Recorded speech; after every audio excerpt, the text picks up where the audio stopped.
It seems like simple, obvious advice: eat your vegetables, get some exercise, and of course, take your vitamins. Or not. Decades of research has failed to find any substantial evidence that vitamins and supplements do any significant good. In fact, recent studies skew in the opposite direction, having found that certain vitamins may be bad for you. Several have been linked with an increase in certain cancers, for example, while others have been tied to a rise in the risk of kidney stones. And a large new study out Wednesday suggests that despite this growing knowledge, Americans' pill-popping habits have stayed basically the same over the last decade. So, here are the vitamins and supplements you should take, and the ones you should avoid. Multivitamins, skip them. You get everything you need with a balanced diet. For decades, it was assumed that multivitamins were critical to overall health. Vitamin C, to boost your immune system; vitamin A, to protect your vision; vitamin B, to keep you energized.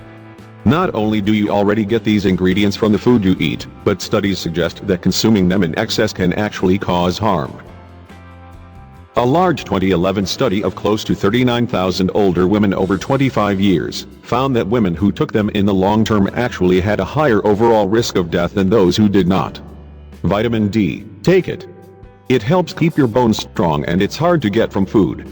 Vitamin D isn't present in most of the foods we eat, but it's a critical ingredient that keeps our bones strong by helping us absorb calcium. Getting sunlight helps our bodies produce it as well, but it can be tough to get enough in the winter. Several recent study reviews have found that people who took vitamin D supplements daily lived longer, on average, than those who didn't. Antioxidants, skip them. An excess of these has been linked to an increased risk of certain cancers, and you can eat berries instead. Vitamins A, C, and E are antioxidants found in plentiful form in many fruits, especially berries and veggies, and they've been touted for their alleged ability to protect against cancer. But studies suggest that when taken in excess, antioxidants can actually be harmful. A large, long-term study of male smokers found that those who regularly took vitamin A were more likely to get lung cancer than those who didn't. And a 2007 review of trials of several different types of antioxidant supplements put it this way: treatment with beta-carotene, vitamin A, and vitamin E may increase mortality. Vitamin C, skip it. It probably won't help you get over your cold, and you can eat citrus fruits instead. The vitamin C hype, which started with a suggestion from chemist Linus Pauling made in the 1970s, and has peaked with airborne and emergent C, is just that hype. Study after study has shown that vitamin C does little to nothing to prevent the common cold. Plus, megadoses of 2,000 milligrams or more can raise your risk of painful kidney stones. So, get your vitamin C from your food instead. Strawberries are packed with the nutrient vitamin B3, skip it and eat salmon, tuna, or beets instead. For years, vitamin B3 was promoted to treat everything from Alzheimer's to heart disease. But recent studies have called for an end to the overprescription of the nutrient. A large 2014 study of more than 25,000 people with heart disease found that putting people on long-acting doses of vitamin B3 to raise their levels of good, or HDL, cholesterol didn't reduce the incidence of heart attacks, strokes, or deaths. Plus, people in the study who took the B3 supplements were more likely than those taking a placebo to develop infections, liver problems, and internal bleeding. Probiotics, skip them. The science isn't advanced enough yet for them to have a significant benefit, and you can eat yogurt instead. Probiotics, pricey bacterial supplements that can cost upward of $1 per pill, but are found naturally in smaller amounts in yogurt and other fermented foods, have become a big business with a market of roughly US $23.1 billion in 2012. The idea behind them is simple: support the trillions of bacteria blossoming in our gut, which we know play a crucial role in regulating our health. But putting that idea into actual practice has been a bit more complicated. So far, the effects of probiotics have been all over the map. Sometimes they help, sometimes they don't.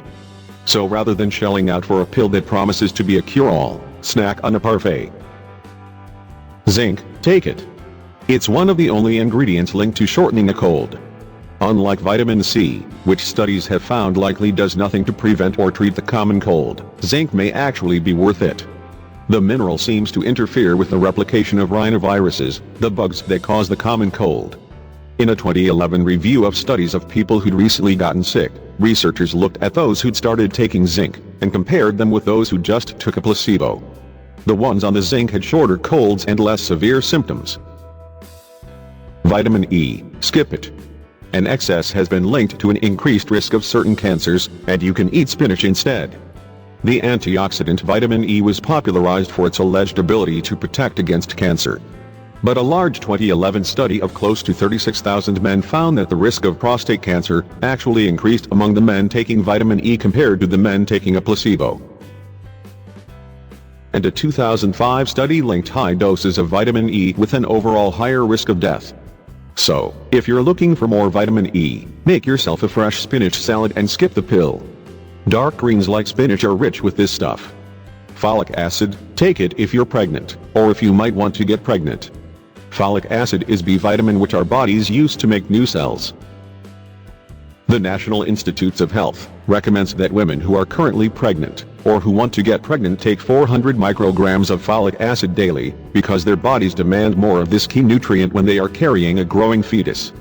Additionally, several large studies have linked folic acid supplementation before and during pregnancy with decreased rates of neural tube defects, serious and life-threatening birth defects of the baby's brain, spine, or spinal cord.